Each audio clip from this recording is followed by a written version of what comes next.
RTL, dès le réveil, tu t'étires et tu bailles. Tu ouvres Spotify et t'as la petite notif qui te rend émotif. C'est Interpote, c'est Interpote, ton émission de la vie sur deux. Tous les lundis, sauf quand y'en a pas. Genre ce fois la vie peut pas y en avoir trois. Capté? C'est Interpote, c'est Interpote.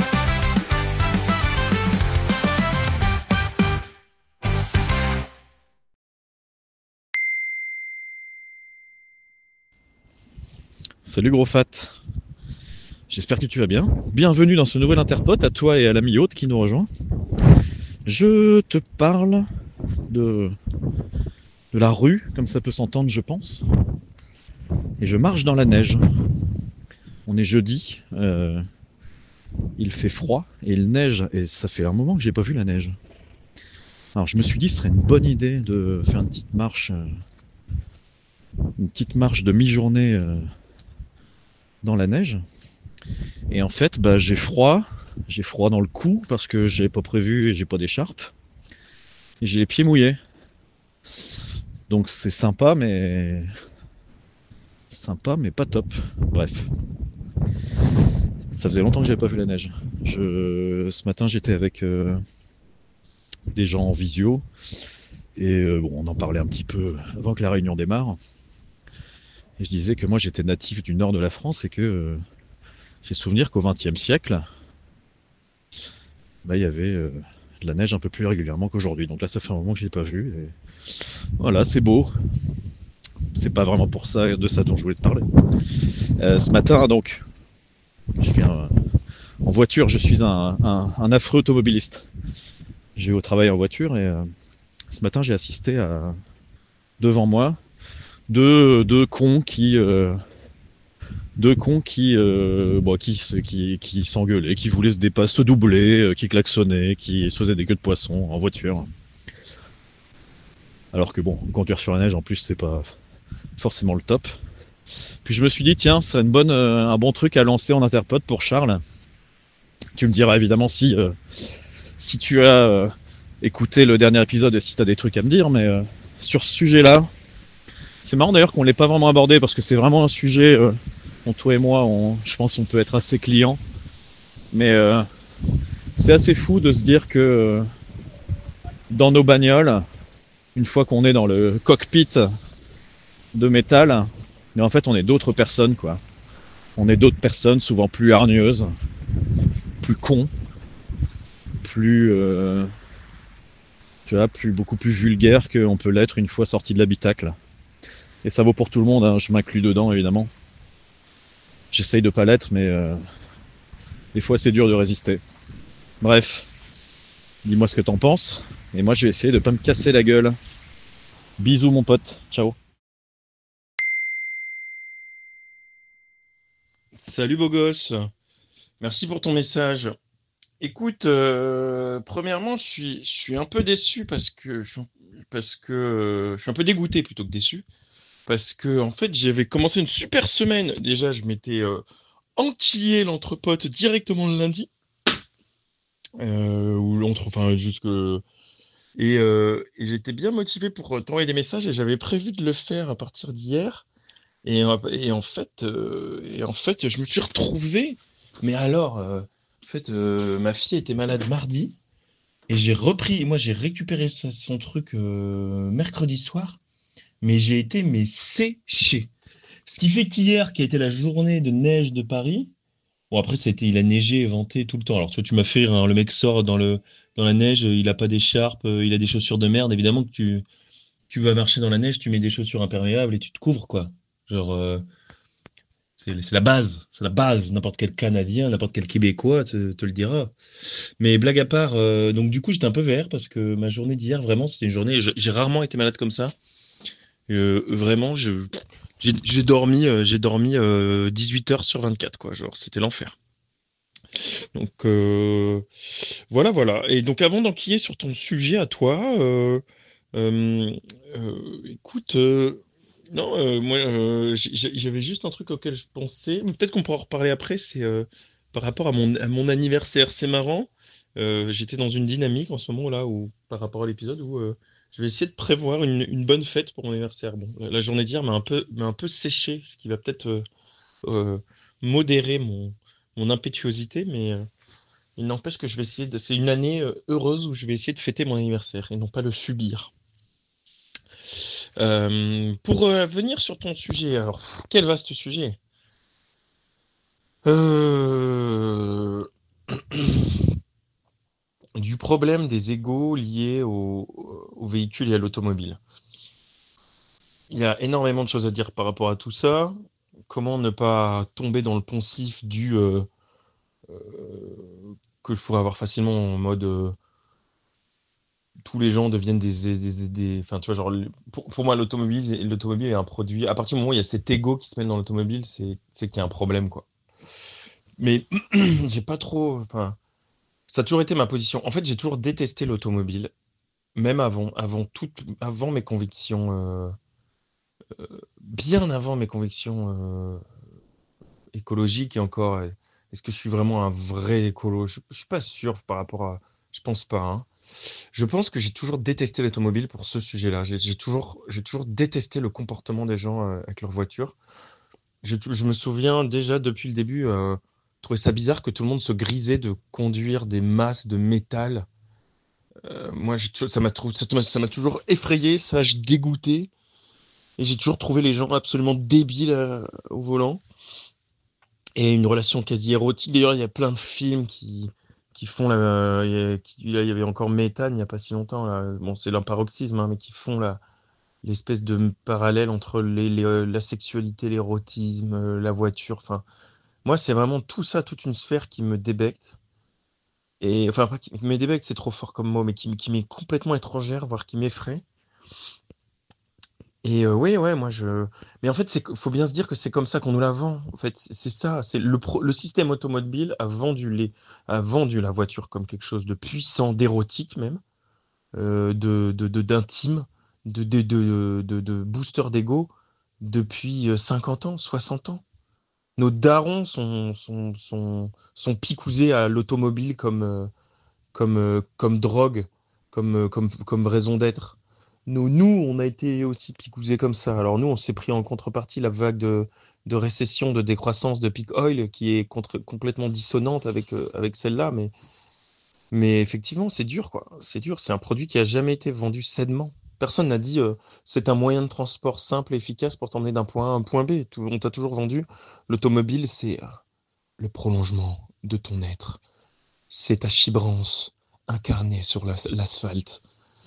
Donc évidemment qu'il n'y a que des comportements tendus Heureusement qu'en fait, il y a aussi la notion de danger qui est quand même assez présente chez tout le monde pour que ça soit pas complètement débile. Mais dès que tu as des effets de passion qui dépassent, comme l'espèce de bourreau là, qui a écrasé un cycliste sur sa piste cyclable, bah voilà, dès que tu as un écart quand tu fais une automobile, tu deviens super dangereux, quoi. Et moi à vélo, j'ai tout de suite vu que parfois j'avais des comportements limites par rapport aux piétons et j'ai tout de suite mis un correctif par rapport à ça, à savoir attention là, c'est pas parce que je suis à vélo que je vais devenir un gros connard comme tous ces connards d'automobilistes. Je suis à vélo, j'essaie de faire attention au maximum aux piétons. Voilà, on prend soin des usagers qui sont plus petits, plus légers et moins rapides que soi. Voilà, voilà, bisous. Salut à toi, José Garcia. Salut à toi, Rosé Garcia. Connais-tu cette marque de pinard? Je sais pas si on a le droit de dire marque de pinard, mais bon. Et oui, José Garcia a surfé sur le jeu de mots pour sortir un véritable Rosé Garcia. Je crois que j'en possède une bouteille d'ailleurs. Si tu veux, on pourra le goûter lors de ta prochaine venue à Caen, qui est bientôt. Qui est bientôt, bel ami. Et effectivement, c'est bientôt ton anniversaire. Dis donc, alors, tu m'excuses si je l'oublie. Hein, on a consacré une partie du précédent épisode à ça. J'essaierai de pas l'oublier maintenant avec mon Google Agenda. Je suis un homme moderne, donc je peux éventuellement me mettre des rappels, mais voilà. Euh, Écoute, je vais poursuivre sur le sujet bagnole parce qu'écoute, j'ai une anecdote toute récente. J'ai une anecdote toute récente d'un accrochage sur un parking. Alors c'était pas plus tard qu'il y a 2 semaines, je crois. Alors quand je dis accrochage, attention, hein, rassure-toi immédiatement. Une personne, j'essaie de prendre une place de stationnement pendant qu'une personne sortait de la place d'à côté et il y a eu frottement. Donc absolument rien de méchant. Et justement, c'est tout le sujet. Euh, C'est-à-dire qu'effectivement, à un moment donné, moi je continue à faire mon créneau, alors que comme la personne est plus, s'est reculée et donc est plus près que ce que je pensais, je regardais pas dans la bonne direction. Et ben, mon véhicule a frotté contre le sien. Immédiatement, la personne, une dame, 55 ans, euh, haleine de fumeuse, pardon, je vais partir dans le cliché immédiatement, sort en gesticulant, en hurlant, en disant vous êtes malade, etc. Donc je reprends la manœuvre, je me gare, etc. Puis je sors. Et je vois qu'effectivement, il y a eu frottement. Mais comme c'est moi qui étais en mouvement, si tu veux, c'est ma voiture à moi qui est griffée. Et la sienne n'a qu'un tout petit point d'impact sur une arête, ou qui en fait a juste servi de levier au frottement, quoi. Et en fait, pourquoi je raconte ça? Je vais raconter la suite juste après. C'est parce que tu dis, voilà, la génération qui est avant la nôtre a été picousée à l'automobile, etc. Moi, je crois que j'ai eu une éducation anti-voiture primaire. Ça, par contre, je suis passé outre, hein. Aujourd'hui, aujourd'hui, je roule. Mes parents évitaient la voiture le plus possible. Bon, moi, j'ai tendance à considérer que c'est quand même quelque chose de relativement pratique et quelque chose surtout sur lequel tu es autonome en termes d'horaire. Et j'ai mis ça au sommet de mes priorités, donc voilà. Je passe assez rapidement là-dessus. Mais surtout, moi, mes parents m'ont toujours inculqué le fait que la voiture, c'est un truc de beauf. Voilà. Et que grosso modo, aimer les voitures, enfin les fascinations pour les bagnoles et tout, c'est vraiment la beaufitude absolue. Et ça, je l'ai conservé. Et aujourd'hui, donc je reviens à mon anecdote, je sors, machin, je dis oui, effectivement, je lui dis mais et vous n'avez rien. Elle me dit mais si j'ai regardé, machin, et elle me montre vraiment un impact mais microscopique. Alors immédiatement, je prends mon téléphone, je prends des photos, et je lui dis on va faire un constat. Elle me dit ouais, bien sûr qu'on va faire un constat. Donc on fait le constat. Donc moi vraiment comment dire, j'essaye que tout le monde se calme, de faire en sorte que tout le monde se calme, etc. On fait le constat tranquillement, machin, et je lui dis non mais voilà pour le dessin, le petit dessin, vous faites ce que vous le mettez tel que vous voulez. Moi je serais d'accord. Enfin moi il y a pas de souci. Les assurances ça sert à ça. Si vous voulez qu'on fasse jouer l'assurance, moi je suis en tort parce que c'est moi qui ai reculé. Alors j'étais en manœuvre et voilà j'avais pas reculé machin. Et en fait la dame était complètement choquée que je m'en foute moi de la rayure sur ma caisse. Et en fait du coup ça a pas vraiment amené une conversation là-dessus, mais j'ai vu son étonnement et je voyais qu'elle était désarçonnée de ça. Et plusieurs fois, elle m'a dit: mais vous, bah, attendez, vous, faut marquer». Je lui dis: «Non, non, non, moi, la carrosserie, moi, c'est un détail. J'ai effectivement une petite griffe le long de ma porte, mais j'en ai d'autres ailleurs. La carrosserie, la carrosserie, c'est complètement annexe pour moi. Donc moi, je paye une assurance. Vous vous sentez blessé, comment dire, vous sentez que c'est important pour vous, machin, on y va. Mais moi, voilà, donc je pense que tu comprends l'idée. Et en fait, elle est partie et j'ai senti qu'elle était complètement désarçonnée et limite à se demander si j'avais pas mis un nom bidon, etc. Enfin, pour elle, c'était absolument inconcevable. Et je pense que mon message est également très long, mais je pense que ça fait quand même un peu le lien avec ça, avec ce que tu racontes. Je n'ai pas du tout de fascination ni de religion automobile, mais c'est un moyen de déplacement qui, moi, m'est pratique en région. Si j'étais parisien comme toi, ce serait très différent. Tu me dis que tu as eu le temps d'écouter l'épisode quand même. Tu m'as pas dit ce que t'en pensais parce que plusieurs fois dans l'épisode on t'entend dire oh là là on est sur des sujets geeks, hein, je sais pas, on te sent un petit peu gêné aux entournures. Dis-nous comment tu l'as vécu à la réécoute. Et j'arrête ce message déjà trop long. Je te fais des bisous, ciao. Salut Lastico. Euh, ouais, merci pour ton message, merci pour ton anecdote là qui bon finalement on est hein, on est je te disais à côté en message, je sais pas si on aura assez de temps voire de discussion pour parler de ce sujet mais bon on y est on le fait un petit peu. Euh, super intéressante ton anecdote, vraiment super intéressante et qui donne un peu plus de modularité par rapport à ce que j'ai dit. Je te remercie déjà parce que évidemment, je voulais dire un truc lors de mon dernier message que je n'ai pas dit parce que je me suis emporté dans ma tirade lyrique anti-voiture. C'est que cela étant, il n'y a aucun autre moyen d'aller de chez toi à ton taf. Tu dis oui, moi je suis un affreux automobiliste. Tu n'es pas un affreux automobiliste. Tu vis là où tu vis, il n'y a aucune façon sensée, j'ai envie de dire, parce que tu vas me sortir qu'il y a un vieux bus qui sort toutes les demi-heures qui existe, mais c'est pas une offre de transport, ça. Donc effectivement, il n'y a aucune raison que tu ne prennes pas ta voiture. Et moi, j'ai beaucoup aimé la posture que tu as. Alors, moi, je pense que... excuse-moi, le téléphone vient de s'écrouler. Déjà, si tu réussis à utiliser l'objet automobile pour sa praticité, en le décorrélant de sa symbolique, de son esthétique, voilà,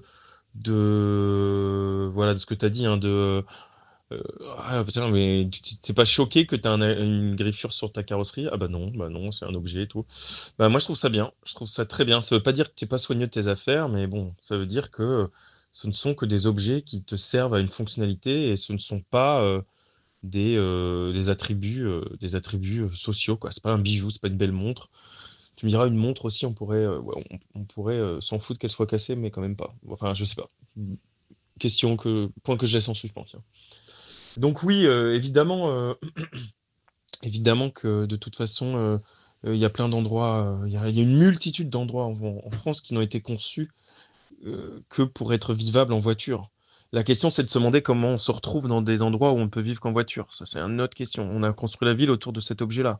Donc maintenant, évidemment, tu peux pas enlever cet objet. Mais le problème dans tout ça, c'est que il a été conçu autour de l'objet voiture sans prendre en considération l'élévation du coût de la vie et le problème des carburants. Voire, franchement, t'enlèves la question écologique. Il y a la question de la réforme. Imaginons que il n'y a pas de problème d'émission de CO2, qu'il y ait juste un problème le pétrole disparaît. Ben, ça fait déjà un problème, tu vois, un problème économique qui est déjà en train de se dérouler. Écoute, je sais pas si on peut continuer trop à en discuter parce qu'il y a énormément de choses à dire et je pense qu'on pourrait en parler de manière un peu plus construite sur les transports publics, les transports en commun, en quoi en fait une petite offre de transport en commun n'est pas une vraie offre, en fait qu'il faut forcément une certaine taille d'offre pour commencer à proposer un service qui puisse contrebalancer la praticité de l'automobile, des financements des transports versus le financement de l'automobile. C'est tout ça, c'est très complexe et ça peut être amené à beaucoup de discussions. Par rapport au reste de l'épisode, eh ben écoute, moi j'ai pris plutôt plaisir à écouter l'épisode. Ça m'a bien fait marrer, je sais. Donc nos petits points de discussion à la fois sur les anniversaires, les cadeaux. Et puis alors après, oui, alors moi j'ai trouvé ça assez cool de réécouter la version sur les OST, même si effectivement je n'enlève pas l'idée que. Alors, après réécoute, j'ai repris plaisir à l'écouter, A, mais B, je trouve que c'est un peu trop spécifique, donc là, on a sûrement eu de la perte en ligne sur un truc comme ça, sachant que sur nos 10 millions d'auditeurs, on a dû en perdre un sacré paquet là, sur ce coup-là. Donc, et puis j'ai toujours un petit... j'essaye malgré tout de ne pas être le singe... l'ours savant geek, quoi. Ça m'embête un peu. Je veux bien le faire dans certains cadres, mais pas forcément tout le temps. Donc voilà. Épisode sympa, mais un peu trop orienté quand même, selon moi, sur la deuxième partie. Voilà. Bisous, bisous.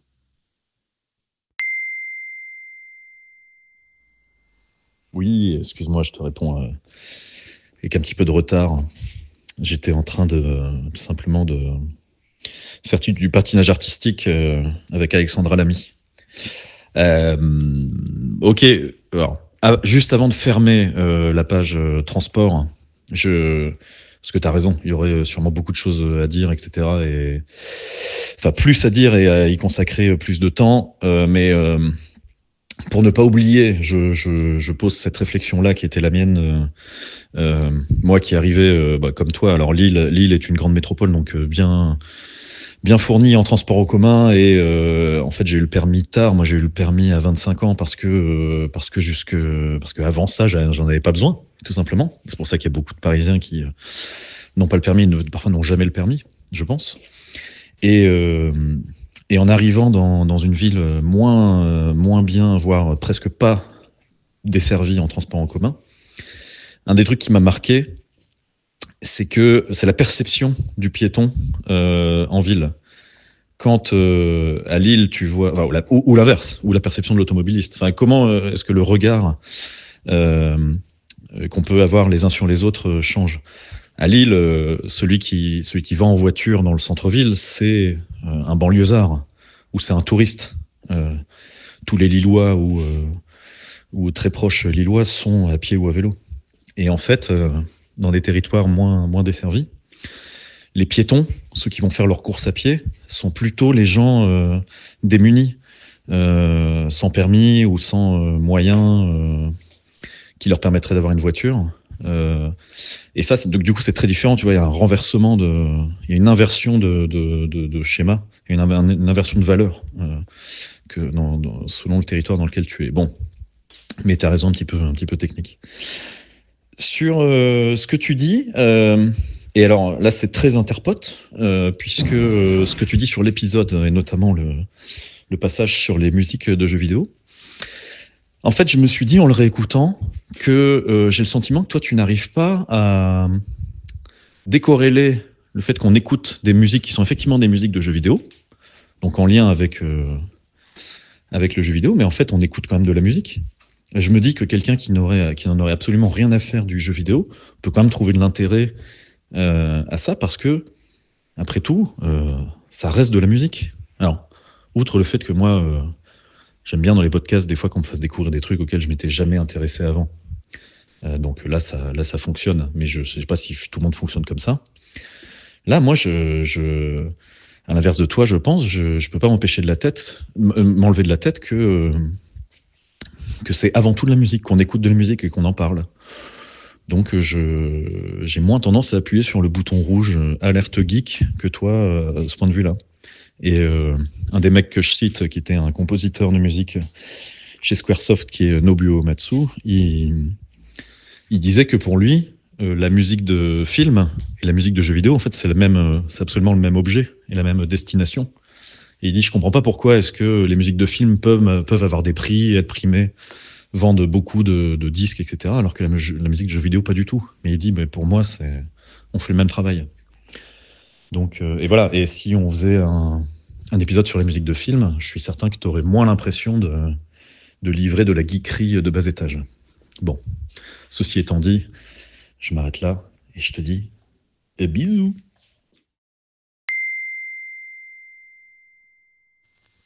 Hello l'affreux.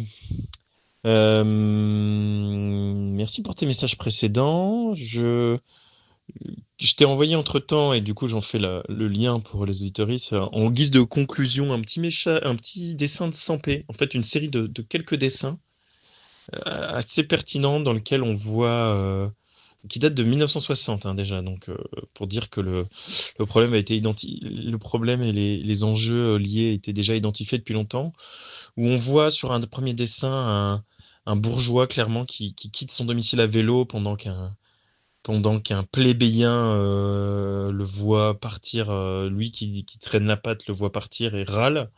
Ensuite, dans la même scène, mais on voit que le monde évolue, hein, mais on voit que le bourgeois poire en petite voiture qui fume pendant que le mec est à peine en vélo. Ensuite, on voit le bourgeois partir en voiture pendant que l'autre est en pétrolette. Et sur la dernière image, on voit le mec du peuple, le plébéien, bloqué dans ses embouteillages dans sa voiture pendant que le bourgeois repart à vélo et évite les embouteillages. Donc voilà, je laisserai chacun faire sa conclusion par rapport à ça. Et ensuite, pour revenir sur le sujet des OST, alors en fait, tu as raison. Déjà, tu as raison sur un truc, c'est que je ne sais pas, je dissocie très mal en tout cas. Je dissocie très mal quand il s'agit d'une OST, l'œuvre dans laquelle elle s'inscrit du produit musical lui-même. C'est-à-dire que je pense d'ailleurs que la plupart des musiques d'OST, notamment vidéoludiques, ne sont pas forcément des monstres en tant que pur objet musical et qu'ils n'ont de valeur que parce qu'ils s'inscrivent dans un moment d'une histoire, un gameplay, quelque chose de puissant qui en fait un objet intéressant à ce moment-là, mais que si t'as pas vécu la même expérience, tu ressentiras pas la même chose. Je pense que c'est particulièrement vrai pour les OST de jeux. Je pense que c'est vrai également dans une moindre mesure pour les OST de films. Effectivement, il y a un côté un tout petit peu plus noble à partir d'OST de films, parce que peut-être qu'aussi il y a en soi des chansons qui sont intrinsèquement bien. Il y a parfois des séries ou des films sont l'occasion de mettre en avant certaines musiques, mais l'OST en tant que tel est quand même très corroboré au moment. Je sais pas si la marche impériale donc le thème associé notamment à Dark Vador, elle a un intérêt en tant que tel si elle n'est pas liée à ce moment et à cette apparition du personnage, quoi. Je ne sais pas si musicalement brut, il y a de la musique classique qui est plus intéressante que ça, tu vois. Donc je m'interroge. Par exemple, en termes d'OST, moi j'ai une chanson que j'aime beaucoup, que j'ai découvert dans 2 films différents et qui à chaque fois m'ont beaucoup marqué, mais c'est aussi parce que les 2 moments étaient très durs. C'est une chanson qui s'appelle On the Nature of Daylight par Max Richter. D'ailleurs, on pourra peut-être mettre le lien, je te l'enverrai juste derrière. Tu pourras peut-être même mettre un extrait. Et bah, je la trouve particulièrement marquante, mais en soi, est-ce qu'elle est bien en tant que telle, si t'as pas vu les scènes du film dont je parle, hein, les scènes étant Shutter Island, d'un côté Shutter Island et de l'autre côté euh, The Arrival, le film sur la communication, les extraterrestres de Denis Villeneuve, qui est un film incroyable à mon sens. Je sais pas. Donc effectivement, pour moi, on parle de musique, mais on parle d'une musique qui n'a d'intérêt que dans le contexte et qui en soi n'est pas forcément la meilleure, la meilleure musique qui ne vaudrait pas la comparaison sur d'autres types de musique si on s'intéressait purement à l'aspect uniquement musical. Voilà, c'est ma vision. Je te fais des bisous et je t'envoie un lien que potentiellement tu peux partager sur Max Richter.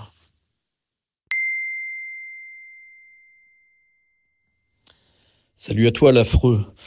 Euh, Merci de ton honnêteté sur le fait que j'avais bien senti que tu avais du mal à décorréler le jeu de la musique. Alors, c'est là-dessus que je veux revenir. Moi, j'ai un souvenir assez précis d'une période de ma vie d'enfant, préadolescent, jeune adolescent, où en fait, j'avais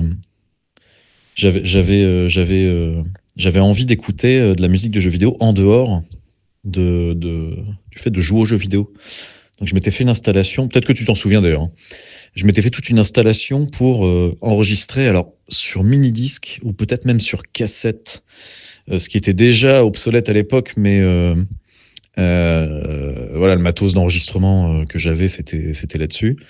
J'avais installé tout un système pour capter le son de la télé, et donc je me faisais des cassettes ou des mini-disques voilà, à partir de musique, enfin de jeux vidéo que je lançais et que je programmais pour voilà, arriver à tel endroit et donc avoir la musique de ce truc-là, et j'enregistrais donc sans bouger le personnage pour pas qu'il y ait de bruit parasite, etc. Donc voilà, je me faisais mes petites compiles, machin, parce que j'avais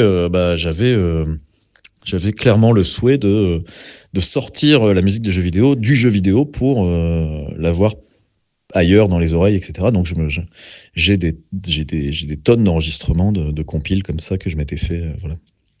Et après, avec l'arrivée de magasins spécialisés sur la belle ville de Lille, j'avais acheté pas mal aussi d'OST en CD. Par rapport à ce que je disais tout à l'heure, où la musique de film se vendait bien sur CD et moins celle de jeux vidéo, bah moi j'étais un peu l'exception qui confirme la règle, puisque j'achetais pas mal de CD. Et en fait, là où je veux faire peut-être un pont avec la musique en général, c'est que pourquoi est-ce que je cherchais ça? Alors, parce que qualitativement, enfin sur le plan des mélodies, ça me paraissait intéressant. Mais bon, rappelons qu'on est comme sur de la musique de jeux vidéo années 2000, donc c'est sur le plan de la mélodie, c'est cool, mais de l'instrumentation et de la qualité du MIDI, du son MIDI, bon, c'est un peu bof. Le pont que je veux faire, c'est que bon, clairement, c'est une façon d'écouter des trucs qui te renvoient une émotion que tu as vécue. Alors là, en l'occurrence, par l'histoire, le jeu, les moments que tu as passés dans le jeu, etc.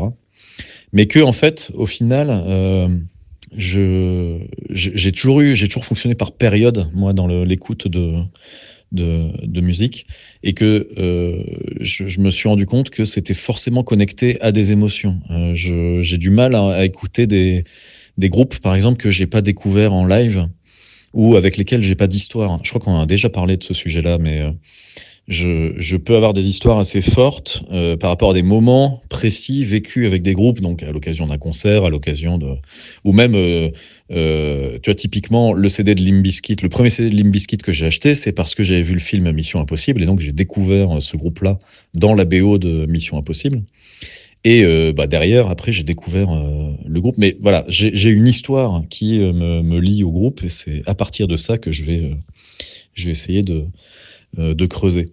Et autant que je m'en souvienne, voilà, mes périodes musicales, que ce soit en termes de famille de groupe ou de styles musicaux, ou même de famille de musique, jeux vidéo, groupe, etc. Et ben voilà, c'est toujours connecté à quelque chose qui relie à une émotion vécue. Voilà ce que je voulais te dire. Voilà ce que m'a inspiré ton message. Salut Chacalito. Chacalito, c'est un vrai mot qui veut dire petit chacal. Chacalito.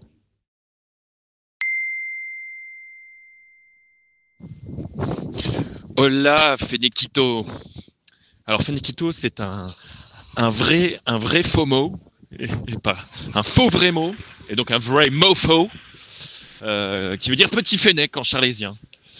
Écoute, Feniquito, petit message là des rues parisiennes, tu as pu entendre le doux ronronnement d'un Peugeot qui démarre à côté de moi.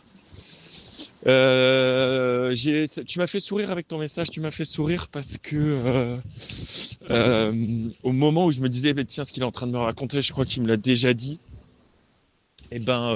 Tu disais exactement la même chose dans ton message. Tu dis, ah non, mais là, je crois que je suis en train de répéter quelque chose que j'ai déjà dit dans la partie musique. Effectivement, émotion liée à la musique de toute manière. Mais parfois, on peut te partager une musique, je pense, qui en soi t'avait une émotion un peu brute, quoi. Tiens, ça me fait penser à un autre son une autre expérience. Tiens, je vais le mettre dans un potentiel entre-song. Il faut que je y pense tout de suite. Et en tout cas, oui, évidemment que je suis d'accord avec toi. C'est juste que je considère que potentiellement certaines musiques ont une qualité peut-être jamais purement intrinsèquement belle, mais en tout cas potentiellement plus intéressante que certains sons de jeux vidéo qui ne marchent que parce qu'ils te renvoient là où tu étais. Bon. Écoute, là-dessus, je vais te laisser. Je te laisse peut-être en clôture avec également ce qui était l'ouverture de cette session, c'est-à-dire le froid. Nous, la neige commence à fondre, enfin même a bien fondu, là, il y a quasiment plus de neige à Paris. On a eu tout cet épisode neigeux qui a déjà disparu.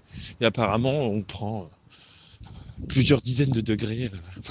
On passe de 2 à 17 degrés en 3 jours. Donc, hashtag Nawak. Je te fais des gros bisous, mon loulou.